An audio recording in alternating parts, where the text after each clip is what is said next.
Vous êtes-vous déjà demandé si chaque instant que vous vivez appartient en réalité au passé? Étonnamment, notre perception du monde accuse un léger retard d'environ 80 millisecondes, le temps nécessaire à notre cerveau pour traiter les informations. Chaque son que vous entendez, chaque image que vous voyez, s'est donc déjà produit lorsque vous en prenez conscience. Le temps, tel que nous le concevons, n'est qu'une construction humaine destinée à organiser nos expériences. Abonnez-vous à la chaîne. Mais tout le monde ne ressent pas ce passage du temps de la même manière. Les émotions, le stress et bien d'autres facteurs peuvent altérer notre perception de son écoulement. C'est dans cette dynamique que s'inscrit l'homme Sigma.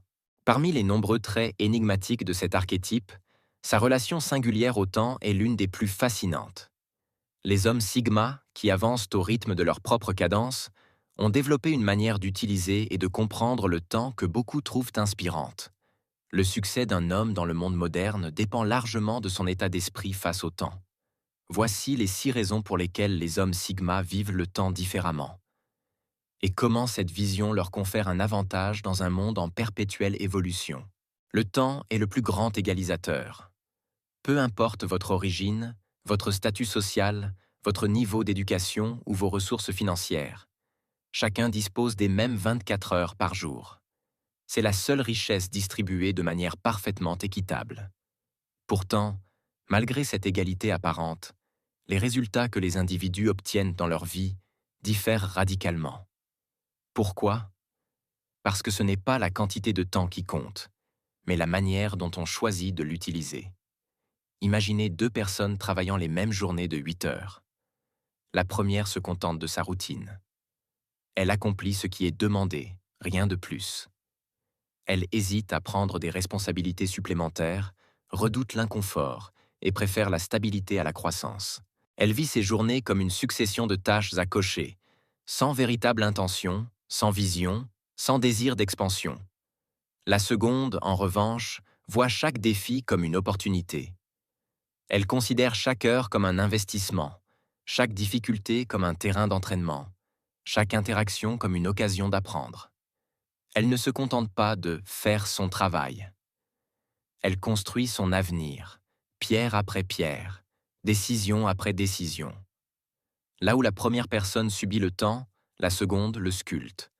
Les hommes Sigma incarnent pleinement cette seconde approche. Ils comprennent que le temps perdu ne revient jamais, que chaque minute gaspillée est une part de vie qui s'échappe, irréversible. Ils savent que la différence entre stagnation et ascension se joue dans la manière dont on choisit de dépenser son énergie quotidienne. Pour eux, le temps n'est pas un simple cadre dans lequel la vie se déroule. C'est une matière première, un matériau brut qu'ils façonnent avec intention. Dans le théâtre de la vie, la durée de la pièce est la même pour tous, mais les Sigma veillent à ce que chaque seconde de leur performance ait du sens. Ils ne cherchent pas à remplir le temps, mais à le densifier. Ils ne cherchent pas à être occupés, mais à être efficaces. Ils ne cherchent pas à impressionner, mais à progresser. Leur rapport au temps est stratégique, presque sacré. Là où beaucoup vivent dans la distraction, les Sigma vivent dans la présence.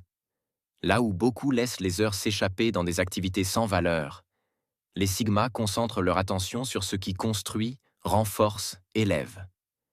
Ils savent que la maîtrise du temps commence par la maîtrise de soi. Discipline, clarté, intention, cohérence. Ce n'est pas un hasard si les hommes Sigma avancent plus vite que les autres. Ce n'est pas une question de chance, ni de talent inné. C'est une question de choix répétés, de priorités assumées, de refus catégoriques de laisser le temps décider à leur place. Ils vivent avec une conscience aiguë de la rareté de chaque instant, et c'est cette conscience qui les pousse à agir là où d'autres hésitent. En fin de compte, la véritable supériorité Sigma ne réside pas dans la force, l'intelligence ou le charisme, mais dans cette capacité rare à transformer 24 heures ordinaires en une vie extraordinaire. Lorsqu'ils entendent quelqu'un dire « je suis trop occupé », les hommes Sigma lèvent souvent un sourcil, non par jugement, mais par lucidité. Pour eux, cette phrase n'est pas une réalité objective, c'est un écran de fumée. Elle signifie presque toujours « ce n'est pas une priorité pour moi ». Les Sigma ont une compréhension aiguë de la hiérarchie des priorités humaines. Ils savent que derrière chaque choix se cache une valeur, et derrière chaque excuse, une vérité que l'on n'ose pas formuler.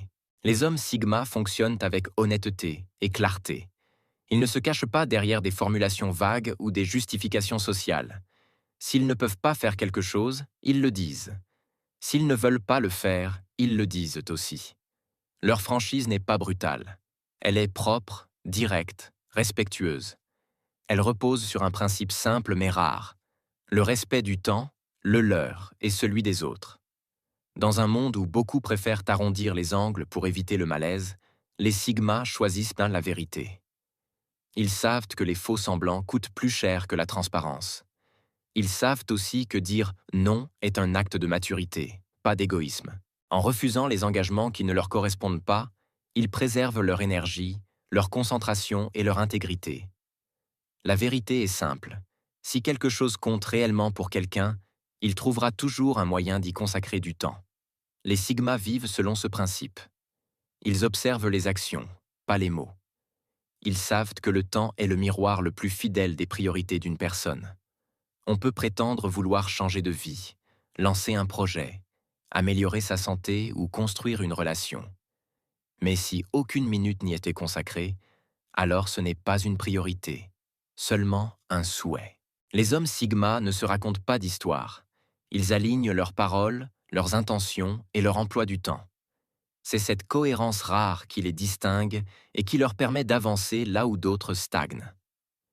Nous avons tous déjà passé des heures à réfléchir avant de commencer un projet, à tourner autour de l'idée sans jamais poser la première pierre. Dans notre esprit, la tâche se gonfle, se déforme, devient une montagne intimidante. L'hésitation agit comme une loupe.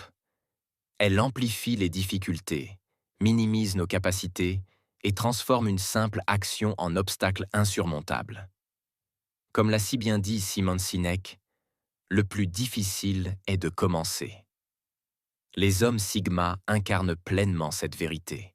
Dès qu'une idée surgit, dès qu'une tâche se présente, ils ne la laissent pas s'installer dans la zone grise de la procrastination. Ils passent immédiatement à l'action, conscients que l'inaction nourrit le doute et que le doute finit par paralyser. Pour eux, le premier pas n'est pas seulement une action, c'est une déclaration d'intention, un acte de puissance intérieure. Attendre le moment parfait revient souvent à ne jamais commencer. Les conditions idéales n'existent pas. Elles se créent en avançant. Les Sigma l'ont compris. En se lançant, même de manière imparfaite, ils brisent l'inertie qui retient tant de gens immobiles. Ils transforment l'élan en progression, la progression en confiance et la confiance en résultat. Pendant que d'autres hésitent, analysent, repoussent, les Sigma ont déjà parcouru les premiers mètres. Et dans un monde où la vitesse d'exécution fait la différence, cette avance vaut de l'or. Steve Jobs disait « Les gens assez fous pour penser qu'ils peuvent changer le monde sont ceux qui le font ». Les hommes Sigma incarnent parfaitement cette philosophie.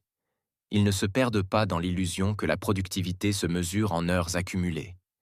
Pour eux, la valeur d'un travail ne réside pas dans sa durée, mais dans la profondeur de l'engagement qu'on y met. Ils privilégient l'intensité, la concentration totale, l'immersion complète. Là où beaucoup s'éparpillent, les Sigma se recentrent. Plutôt que de s'étaler sur de longues heures de productivité tiède, ils concentrent leur énergie dans des sessions de travail profondes, ciblées, presque chirurgicales. Ils savent que l'esprit humain est capable de performances extraordinaires lorsqu'il est focalisé, et ils exploitent cette vérité avec une discipline rare. Leur approche n'est pas de « travailler plus », mais de travailler juste. Ainsi, pendant que d'autres préparent encore le terrain, organisent leurs outils, ajustent leurs plans ou attendent l'inspiration, le Sigma a déjà livré le résultat. Il avance vite, non par précipitation, mais par clarté. Il sait ce qu'il doit faire, pourquoi il doit le faire, et comment l'exécuter sans dispersion. Cette capacité à produire rapidement un travail de haute qualité leur donne un avantage décisif. Dans un monde où la lenteur coûte cher et où l'hésitation ouvre la porte à la concurrence, les Sigma se distinguent, par leur vitesse d'exécution, leur précision et leur capacité à transformer une idée en réalité avant même que les autres n'aient commencé. Pour un homme Sigma, La relaxation n'est possible que lorsque l'esprit est totalement libéré des tâches en suspens. Il ne peut pas se détendre tant qu'un devoir, une mission ou une responsabilité flotte encore dans son esprit. Son moteur interne, cette force silencieuse qui le pousse à avancer, l'incite toujours à agir avant de se permettre le moindre repos. Pour lui, la paix intérieure n'est pas un état spontané, c'est une récompense qui se mérite.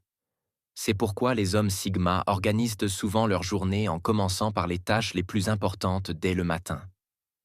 Ils savent que les premières heures déterminent le ton de toute la journée. En attaquant le cœur du travail dès le réveil, ils éliminent rapidement ce qui pourrait devenir une source de tension mentale.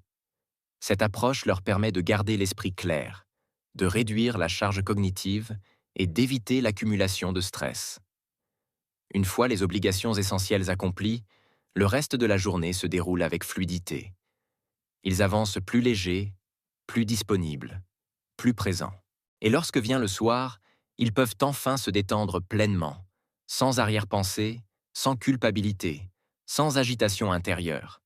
Cette stratégie, simple en apparence, est l'un des secrets de leur efficacité. Elle leur permet non seulement de rester productifs, mais aussi de préserver leur équilibre mental, un équilibre rare, précieux et profondément Sigma. Le temps est une monnaie irremplaçable.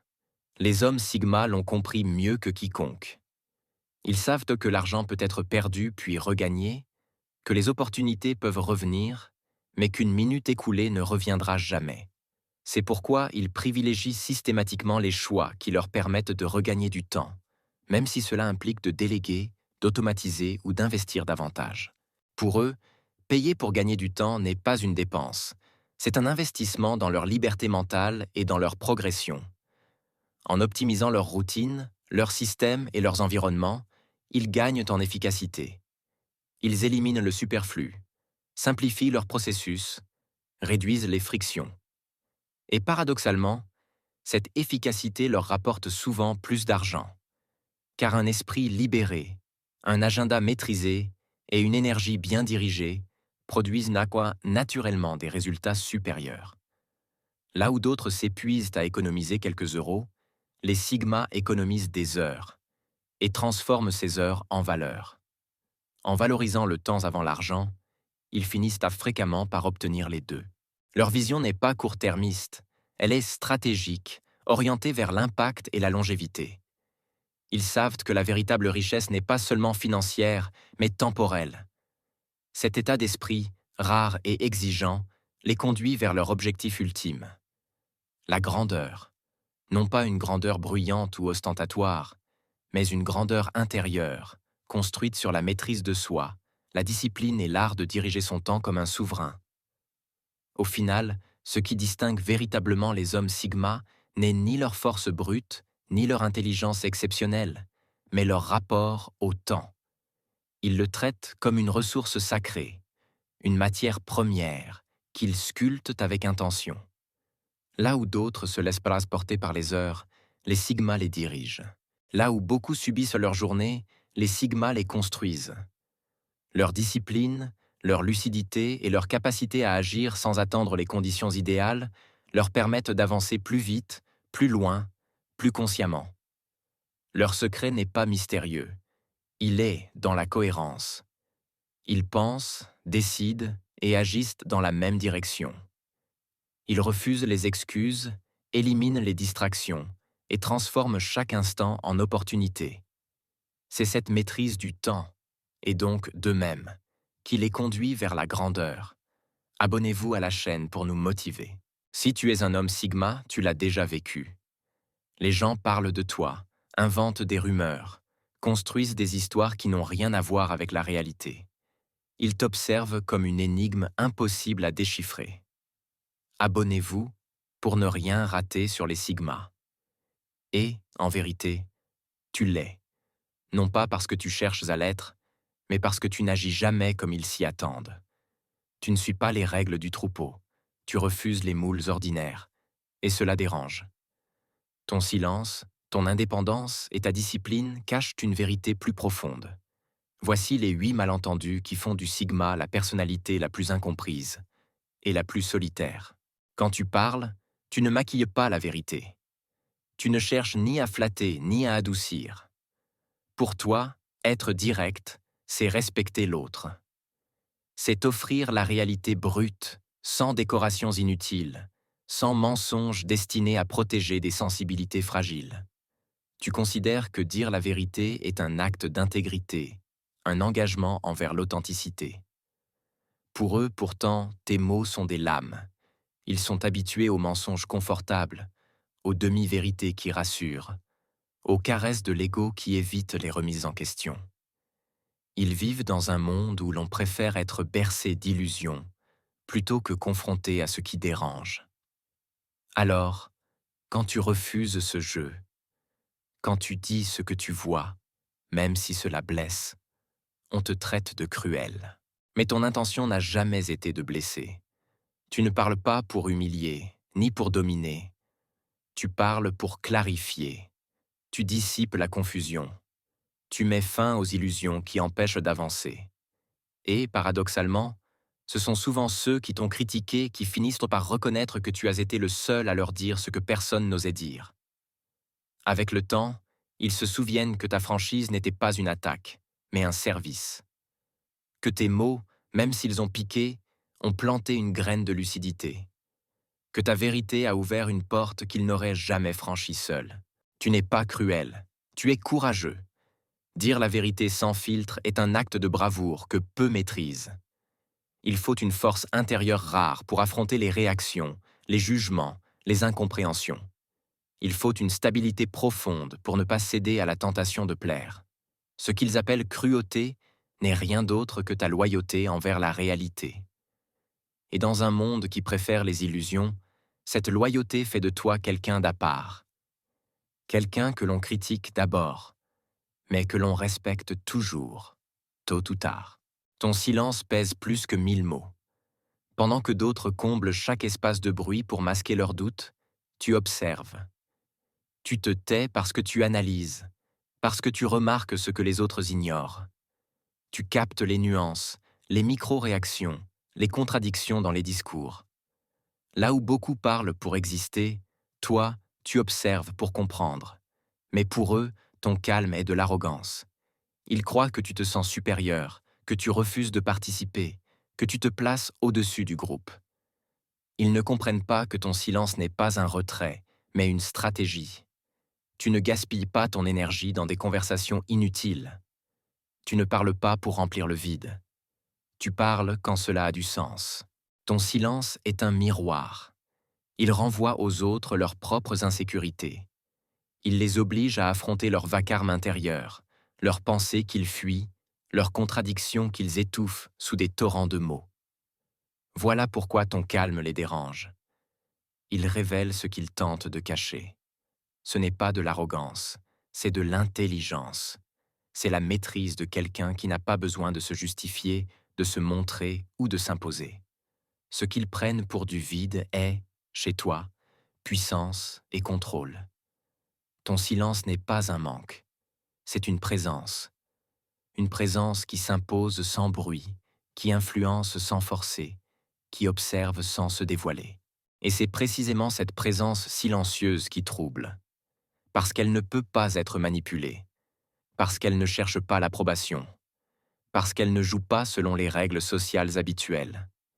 Ton silence est une force que peu comprennent, mais que tous ressentent.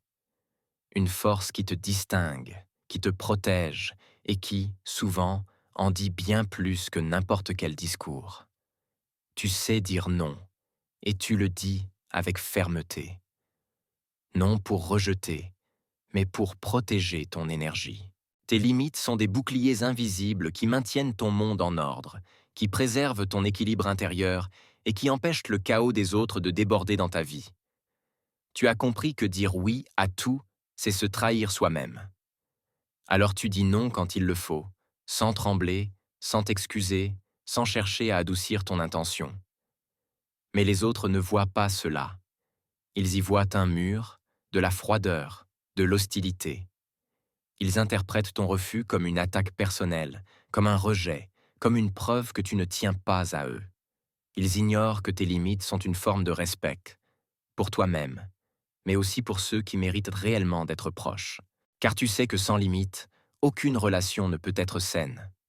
Qui respecte tes limites découvre le meilleur de toi, ta loyauté, ta profondeur, ta présence authentique. Qui tente de les franchir se heurte à une porte close, et c'est là qu'on te traite d'hostile. Ils ne comprennent pas que leur propre comportement justifiait l'existence de ces frontières. Ils ne voient pas que ton refus n'est pas une punition, mais une protection. Tu n'es pas agressif, tu es clair. Et cette clarté dérange parce qu'elle empêche la manipulation. Elle empêche les jeux psychologiques, les attentes implicites, les demandes déguisées. Elle force les autres à être honnêtes, à être cohérents, à être responsables de leurs intentions. Tes limites ne sont pas des armes. Ce sont des filtres. Elles séparent le vrai du faux, le sincère du superficiel, le respectueux du profiteur. Et ceux qui ne savent pas les accepter prouvent, sans le vouloir, qu'ils n'auraient jamais dû les franchir. Pour toi, la solitude n'est pas un vide, c'est de l'oxygène. C'est un espace sacré où ton esprit respire, où ton énergie se régénère, où ton identité se recentre. Là où d'autres voient un manque, toi tu vois une source. C'est dans ce silence intérieur que tu redeviens solide, concentré, authentique. La solitude n'est pas une absence, c'est une présence, la tienne. Mais les autres ne le comprennent pas.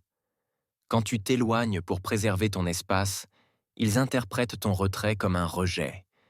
Ils se sentent abandonnés, ignorés, délaissés. Ils projettent leurs propres insécurités sur ton besoin de recul. Ils ne savent pas que ton silence n'est pas une fuite, mais une manière de te protéger, de te recentrer, de rester aligné. Ils ne voient non pas que ton indépendance n'est pas du mépris, mais du respect de soi. Tu as besoin de ce temps pour revenir entier, pas fragmenté. Tu refuses de te présenter aux autres en version affaiblie, dispersée ou déconnectée.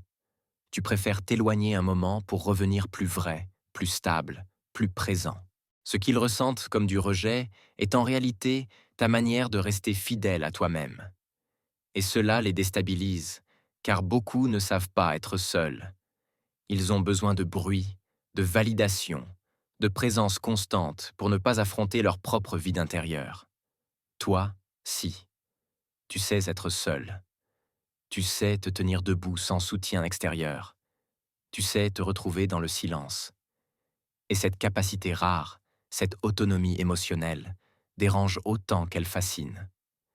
Ta solitude n'est pas une faiblesse, c'est ton territoire. C'est là que tu te construis, que tu te renforces, que tu deviens celui que les autres ne peuvent ni comprendre ni imiter. Dans un monde obsédé par l'exposition, tu choisis la discrétion. Tu sélectionnes ce que tu révèles, et à qui. Non par secret, mais par sagesse.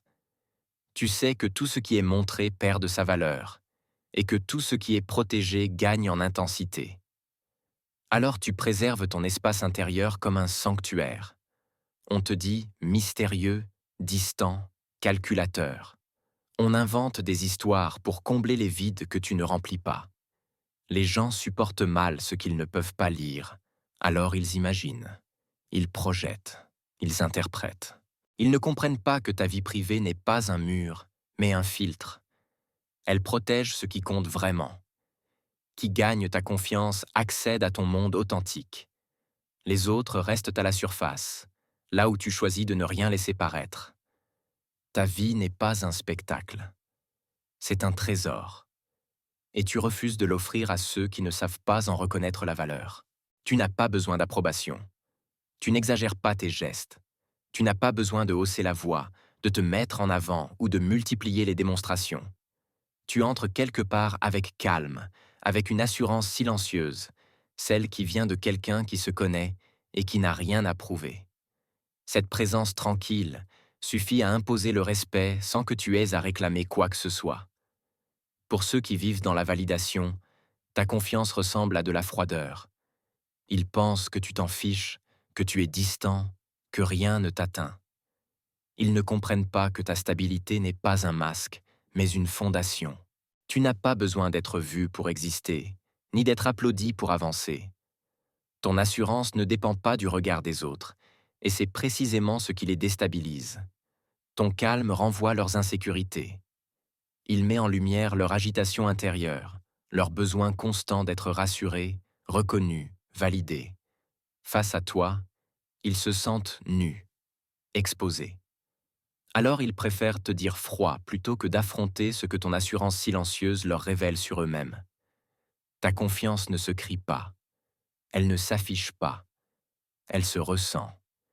Elle se manifeste dans ta posture, dans ton regard, dans ta manière d'être présent sans envahir. Et c'est pour cela qu'elle dérange. Elle ne peut pas être imitée, ni achetée, ni feinte. Elle vient de l'intérieur. Ce qu'ils appellent froideur n'est rien d'autre que ta force la plus pure. Les hommes Sigma ne sont pas incompris parce qu'ils sont étranges, mais parce qu'ils refusent de se conformer. Ce que les autres appellent cruauté, c'est ta clarté. Ce qu'ils appellent arrogance, c'est ton silence. Ce qu'ils appellent froideur, c'est ta stabilité. Tu déranges parce que tu ne joues pas leur jeu. Tu avances seul, mais jamais perdu. Tu restes fidèle à toi-même, même quand personne ne comprend. On peut te juger, mais on ne peut pas t'ignorer. Ta force est silencieuse, mais elle marque tout ce qu'elle touche. Être Sigma, c'est tenir debout là où les autres vacillent. Il existe de nombreuses manières de construire une relation solide et attirante, et chacune demande un certain engagement. Certaines approches reposent sur des efforts concrets, comme apprendre à mieux communiquer ou développer sa confiance en soi, tandis que d'autres relèvent simplement de la sincérité et de l'ouverture. Une relation authentique ne se crée pas en jouant un rôle, mais en cultivant une présence réelle, attentive et respectueuse. Si tu veux développer une vraie connexion avec une femme, il est essentiel de comprendre que ce lien ne se fabrique pas par la manipulation ou les stratégies superficielles, mais par des attitudes profondes et cohérentes. Cela implique d'être à l'écoute, de respecter son espace, de nourrir tes propres passions, et de te présenter comme quelqu'un de stable, ambitieux et émotionnellement disponible. En appliquant ces 9 principes essentiels, tu poses les bases d'une relation saine, équilibrée et naturellement attirante. 1. Communique sur le plan émotionnel. Les relations profondes se construisent avant tout grâce à l'empathie, cette capacité à comprendre et ressentir ce que l'autre vit. Pour créer une véritable connexion émotionnelle, prends le temps d'identifier ce que vous avez en commun. Des valeurs, des expériences, des passions ou simplement une manière similaire de voir le monde. Lorsque tu échanges avec elle, écoute réellement ce qu'elle dit, sans préparer ta réponse à l'avance. Montre-lui que tu es attentif, que ses émotions comptent et que tu es capable de te mettre à sa place. L'intelligence émotionnelle est l'une des qualités les plus attirantes, car elle crée un sentiment de sécurité et de compréhension mutuelle. Une femme se sent naturellement plus proche d'un homme qui sait reconnaître ses émotions, exprimer les siennes avec clarté et instaurer un climat de confiance. Communiquer ainsi, c'est poser les bases d'une relation authentique et durable. 2. Complimente-la avec sincérité. Les compliments authentiques ont un pouvoir immense lorsqu'ils sont donnés avec intention et honnêteté. Une femme ressent très vite la différence entre une flatterie superficielle et un compliment réellement pensé. Plutôt que de te concentrer uniquement sur son apparence, valorise des aspects plus profonds. Son intelligence, sa créativité, son humour, sa sensibilité, ses valeurs, ou encore sa manière unique de voir le monde. Ce sont ces éléments qui touchent réellement, car ils montrent que tu prêtes attention à qui elle est, pas seulement à ce qu'elle montre. Être sincère ne signifie pas en faire trop ou complimenter à chaque phrase. Au contraire, un compliment rare mais authentique a beaucoup plus d'impact qu'une avalanche de mots qui sonnent faux.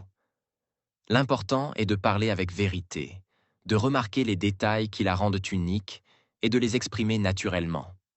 Un compliment bien placé peut renforcer la confiance, créer de la complicité et nourrir une connexion profonde. 3. Respecte son espace. Respecter son espace est essentiel pour construire une relation équilibrée et agréable.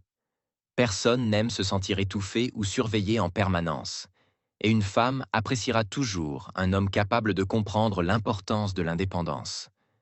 Laisse-lui du temps pour elle, pour ses passions, ses projets personnels, ses amis et sa famille. Cela montre que tu reconnais sa valeur en tant qu'individu, et non uniquement en tant que partenaire potentiel. Une relation saine respire. Elle alterne naturellement entre moments partagés et moments séparés. Lorsque chacun peut évoluer librement, les retrouvailles deviennent plus riches, plus sincères et plus intenses. L'indépendance ne crée pas de distance émotionnelle, au contraire. Elle renforce le respect mutuel et évite les dynamiques de dépendance ou de contrôle. En lui laissant de l'espace, tu montres que tu es sûr de toi, que tu n'as pas besoin d'être constamment présent pour exister dans la relation, et cela rend chaque moment passé ensemble encore plus précieux. 4. Cultive ta propre vie. Cultiver ta propre vie est l'un des aspects les plus importants pour devenir quelqu'un d'attirant et d'inspirant. Les personnes passionnées, curieuses et engagées dans leurs propres projets dégagent naturellement une énergie qui attire les autres.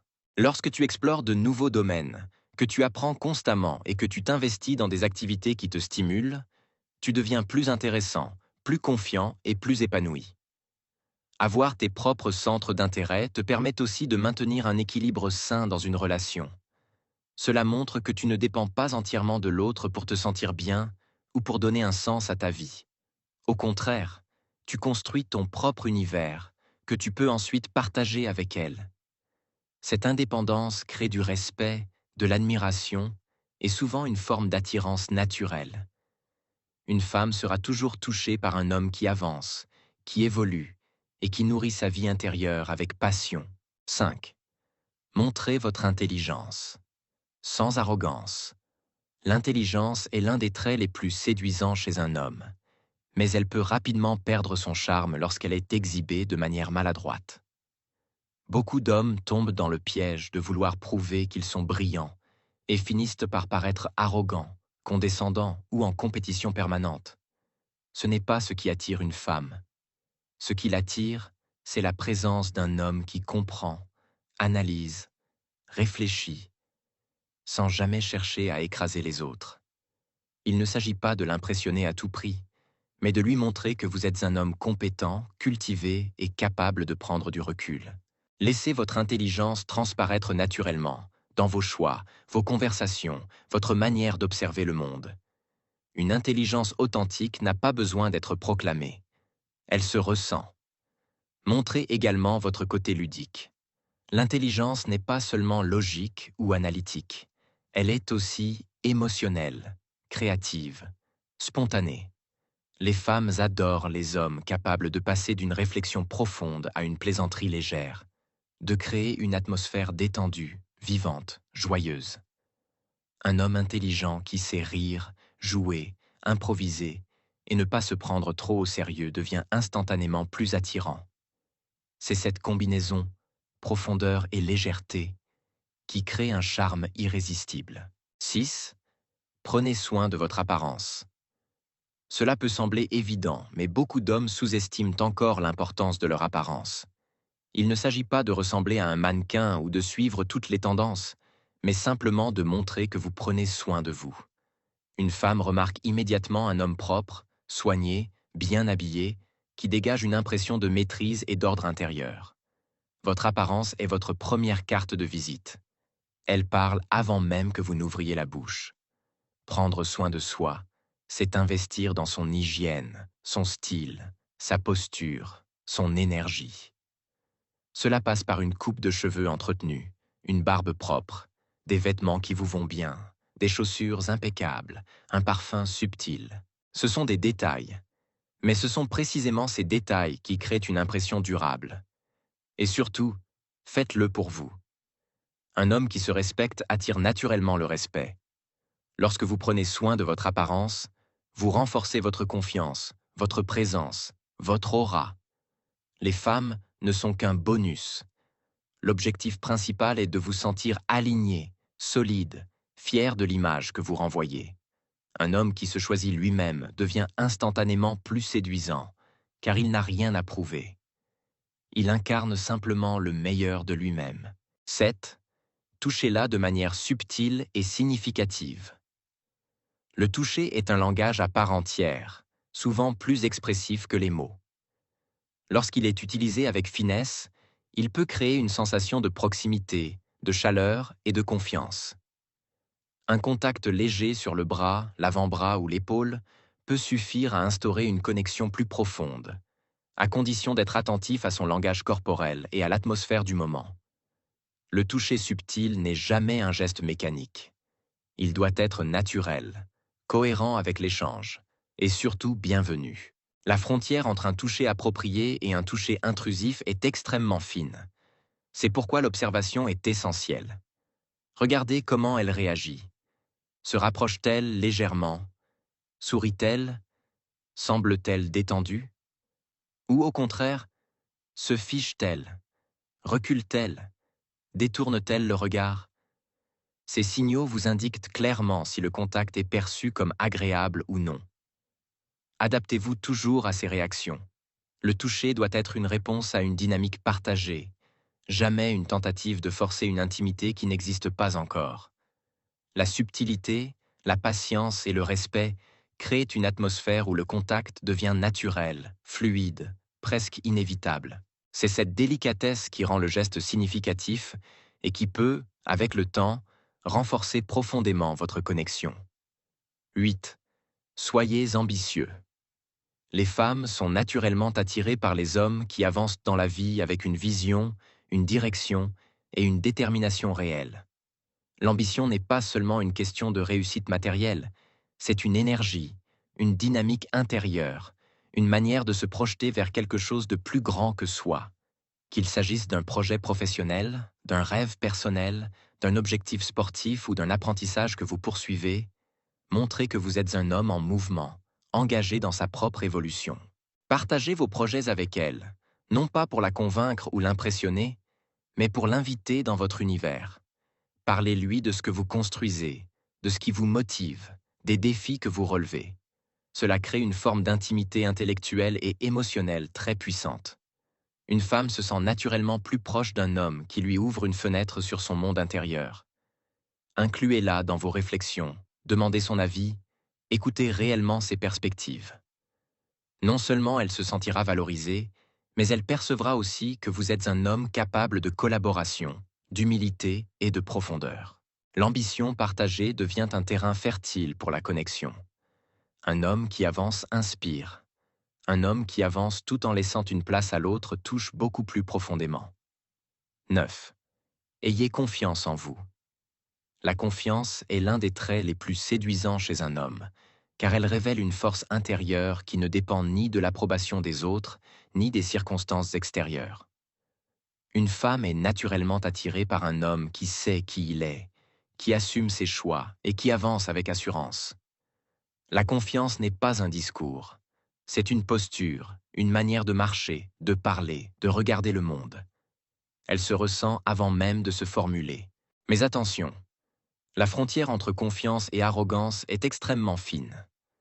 La véritable confiance ne cherche jamais à dominer, à impressionner ou à rabaisser. Elle ne s'exprime pas par le bruit, mais par la stabilité. Un homme confiant n'a pas besoin de prouver quoi que ce soit. Il incarne simplement ce qu'il est, avec calme et cohérence. Restez sûr de vous, mais restez aussi ouvert, respectueux, attentif. La confiance authentique inclut l'humilité, la capacité de reconnaître ses erreurs, d'apprendre, de s'adapter. C'est cette combinaison, solidité intérieure et souplesse relationnelle, qui crée un magnétisme irrésistible. Une femme ne cherche pas un homme parfait, mais un homme aligné, ancré, capable de tenir sa place sans écraser celle des autres.